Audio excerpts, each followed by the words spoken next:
Yes.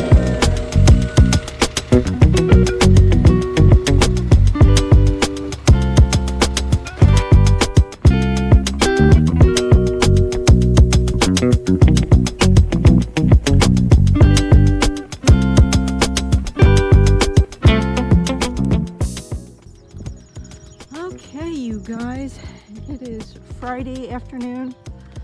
I forget, I think it's the 20th or the 21st of October 2022, and our little Yadistry greenhouse has just arrived. Costco sent it with a carrier called Roadrunner out of Philadelphia. Here it is. Oh my gosh, I'm so excited. I really hope that this goes smooth for us. So the boxes look pretty good.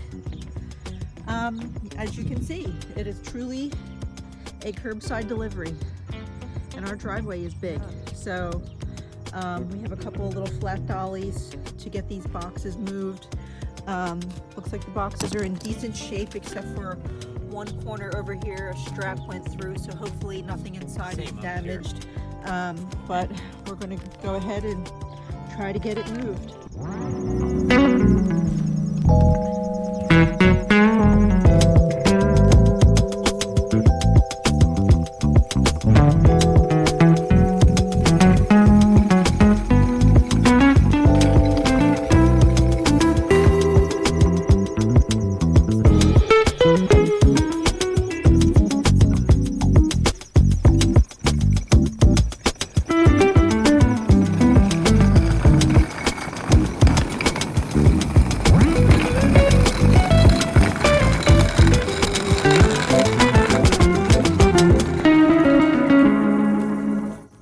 Very awkward delivery, very awkward packages, so they do weigh a few hundred pounds a piece, but it's mainly because just all of that cedar, I think, and hopefully it's going to be easy to manage when the box is open. Next to it, this was the one on top, so I'll just mark that as on top.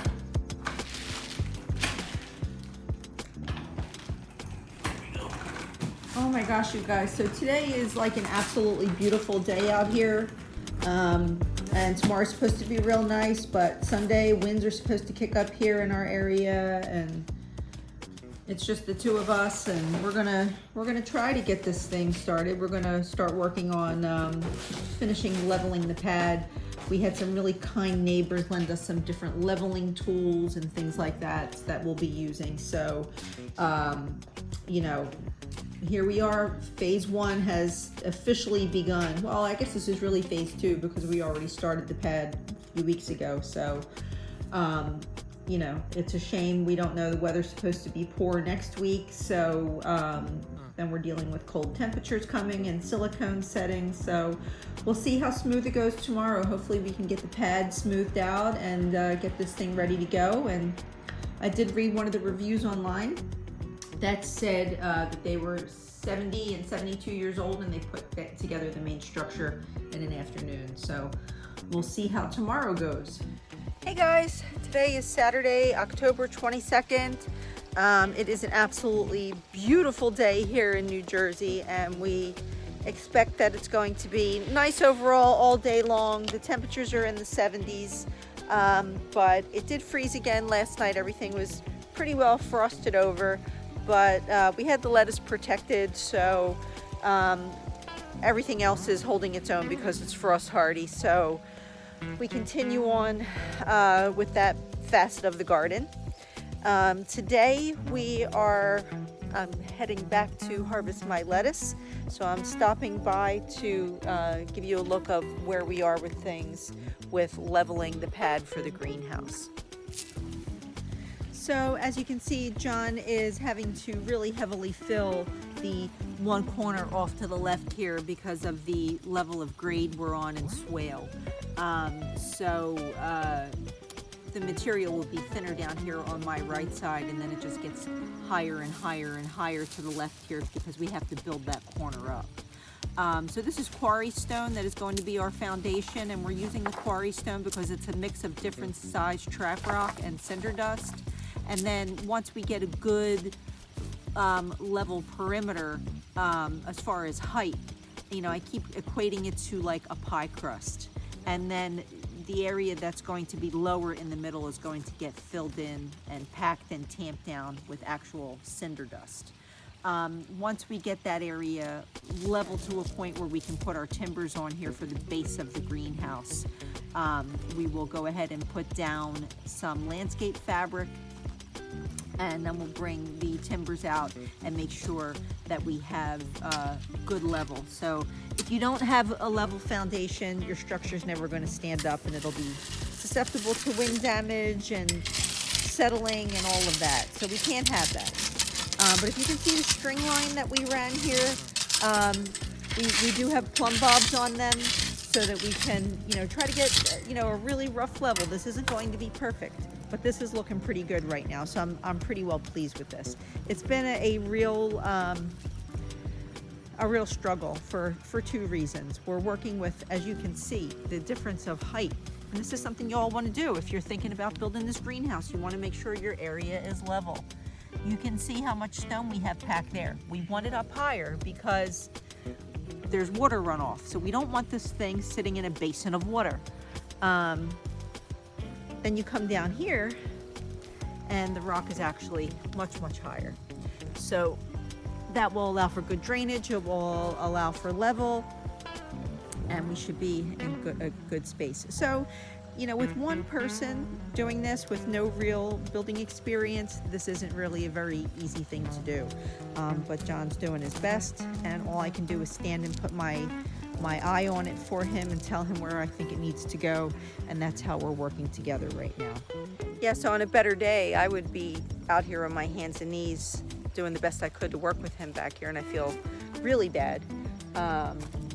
But I keep getting warnings from the doctor about the neck and the back, and this was a big week to get adjusted and try to get my spine straightened out, and I got a big warning. So, he basically said, look, I don't know what you're doing in your life to come in here so twisted and bent over, but you really need to stop with the areas of compression that I have. So we took this on knowing that I already had existing problems, but the problems have been escalating. So the reason I'm crying the blues about that to you all is because I want you to be prepared when you do this. If you're working with physical problems, if you have an ailment, if you know there's only two of you that you're depending on to get a big project like this done, either be prepared that one of you can physically handle it and that you have an idea of what it is that needs to be done, or be prepared to hire it out. Because even though this is a small structure, if it's not down right and it goes flying away in the wind, you're gonna have property damage elsewhere,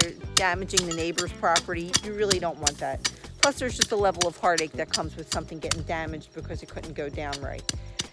So John is very strong though. He's a wee bit younger than me, and he's not yet dealing with the physical limitations that I have. So I'll stop rambling on about this. And this is why it's taking us so long, because we're just dealing with absolute, it's hard. So anyway, guys, stay tuned. I'll be back in a few minutes to show you the next level of progress. So it's a little while later, and this is a very laborious process here, guys. So once again, as we go on, every few minutes I'm going to remind you that I don't want you to be intimidated. I want you to just be prepared and know what your limits are in life. If you're dealing with some sort of a disability or a handicap, this isn't something that you want to just pile on yourself if you really can't do it. If you have somebody who's physically capable, or you have to hire somebody, I just want you to be ready for that, because this is manual labor. John's getting the swing of things pretty good now. We had a really struggle to find our way, and as you're dealing with each other at a project like this, if you're a couple that works together, this can be highly stressful, and it was for us, because we don't always see eye to eye on things, and our communication seems to be a little bit off. But luckily we'll find our way together in the end of it, and we'll get it done. So John saw the vision now. He realized that I wanted this corner to be the higher point, while we still maintain some height at its furthest point over there by the yellow bucket, because I need to maintain drainage. So now all the quarry product is where I needed it to be. He's working with plumb bobs and levels and tamping it down, because this quarry stone packs in like concrete. It doesn't move. So we will still retain this highest point over here with cinder block, just to make sure it doesn't move. But now, as he tamps it in, it'll get fairly smooth. But this isn't going to move. This is going to be equivalent to concrete without being concrete. And the beautiful thing about that is it's going to have drainage, because this is going to be sitting on 4x4s, and we don't want the 4x4s to rot prematurely because it's sitting in a low spot. This is a low area.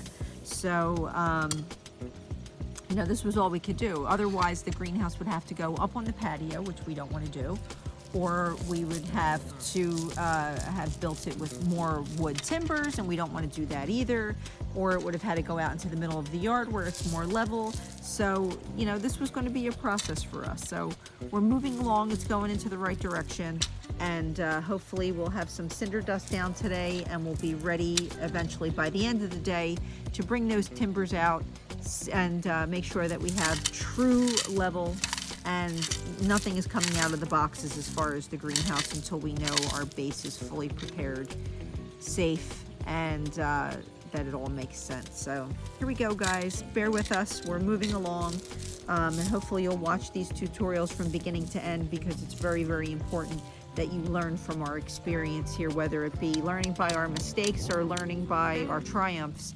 But we will learn, and in the end, we will not walk away from this thing. It will be level. Okay, so it's a little while later, and poor John is out here pounding all this all by himself because my body is baked. So anyway, look at the difference now that he found the level corners, and he's adding the cinder dust to it. So you can see how tamping that cinder dust down is actually almost going to create a smooth concrete-like foundation. So you can really see now that it's starting to become a foundation. So this is pretty exciting at this point. Okay guys, so it's several hours later now, and John ended up doing a really excellent job at getting this square space leveled and now mostly smoothed out using the cinder dust to top off the quarry stone. And it looks like we're going to have a nice flat space to lay the landscape fabric down on top of, and then we will move the timbers into place to make sure that they are going to be level before we start moving the actual greenhouse out here in parts. We still have to inventory the boxes. We still have to make sure that the timbers are going to line up the way we want them to, and then we have to figure out the inside square of the actual structure itself to so that we know that the frame that we're about to build, the foundation, the base, whatever you want to call it, we have to make sure that it's all going to meet up as far as outside and inside dimensions, so that the structure sits firmly on top of it, so we can secure it down, so we can find a nice center spot of this square pad, which we did oversize because you want overhang when you do something like this. You want to make sure that you're not right on the edge of a raised foundation, which is what this is. So we will still have to put in some sort of retention for this side wall, like we'll use cinder blocks. Then we'll pack it with soil, and we will be planting things in that soil, and then it'll be surrounded by beautiful boulders eventually. So my vision is I'm going to see tulips popping up here, and some iris, and all sorts of flowers, maybe some ground cover, and my structure will be closer to this side than the furthest point ahead of me, because we do need to maintain passage from the walkway up there, because that's where the hose is, and we need to get the hose all the way into the back because we don't have drip lines or irrigation. We hand water everything so that we can keep a visual survey of the garden at all times, so that we know what's going on. I can manage how much water things are getting when it's not raining, so that's why the hose has to have access that way. Plus there'll be a little walkway connecting from the main patio and this walkway that will go around the opposite side. So basically where John's tapping down now will be like the outside corner of the greenhouse, and then everything to his right of that will be walkway. So next phase is working with fabric and putting down timbers. All right, you guys, again, my opening phrase here of each clip is it's several hours later. We are now opening the boxes for the greenhouse, as John did a pretty fantastic job of leveling that space back there. So now we have a nice big pad. So the fragrance of the cedar is amazing. It seems like it's well packed. The boxes did have some tears in them, but I think everything's going to be okay here. So it looks like box number 2. There you go. Wow, look at all that cedar. Oh my goodness. Wow. Oh my gosh, the fragrance, you guys. So here's all of the parts that, now what we're going to prepare to do is somehow rifle through these pieces. And, you know, these are obviously all of the connecting posts and the truss system and the base and all of that. So we have to find the floor base pieces, 4 floor base pieces. And then we have to come over here and see how they're going to measure up, because here's how I bought the wood. All right, so I have 2 4x4 by 6 feet. And I did this for a reason. Now, the next post over here is 4 by 6 by 8. And I wanted that extra 2 inches on the side, just so we have a little bit of back and forth space to shimmy this thing if we have to. I also bought some brackets that will go in the inside to secure everything together. Now, the greenhouse is like 7 feet 8 inches long, I think. But I'm going to leave these 8 feet, and I'm going to leave this overhang happen in the front of the greenhouse, where, you know, this is going to be the door right here. And then we will fill in the space between the end of this post and wherever this cross beam lies, because that's going to be part of a step up. So that'll get filled in with cinder dust, and then we'll put an end cap on it. So that's just the beginning of a step. But that should only be maybe 4 inches of overhang that will be left over. So while we know we have the length, what we'll do is with that end piece over there, that's going to be the back of the greenhouse. I bought some rafter connectors, and once these are in place, now none of this is going to happen until we get everything moved back. Right now we're just trying to fit it to see what we have to do. These 2 posts will get connected with a rafter connector just to secure it. Then the inside will get a corner bracket that will get screwed in. Now, the problem here is that the side to side is a little bit of an odd measurement. It's like one part tells you 6 feet 3 inches, another one says 6 feet 7 inches, another one says 5 feet 9 inches. So we have to find those 2 to see if we have to shorten the length of the 6 foot long 4x4. If we do, of course, we're going to require cuts. If not, we'll be able to just get this all connected without making any cuts at all, and deciding how many feet we need between each post. I don't know if any of that makes sense, but because we're leaving the 4x4 by 6 pieces sitting inside of the 8 foot long pieces, the 8 foot pieces won't have to get cut. Again, so this is the 8 feet long. This will represent the side, and the 6 foot long represents the shortest part of the front and the back. So that's this phase. Now we're going through inventory to see what we've got. Well, guys, it's 7 o'clock. It's been a long day. It's 7 p.m. It's dark out now. Look at this box of wood behind me. It smells incredible in here, I will say that. It turns out we had several pieces that were damaged enough that we can't really proceed anyway. Even though it's pretty late, we didn't plan on proceeding anymore tonight. Obviously, it's dark out. It was very critical that we got that ground leveled, though. So now that that's done, Monday, you know, we were hoping that tomorrow we might be able to do something with it, but we can't with these parts broken like this. So Monday I'll reach out to them and hope that Yadistry gets me what I need overnighted, and we'll go on from there. So we're going to end this video here and stay tuned for the next series, which will be assembly. Have a good night. I'll see you soon.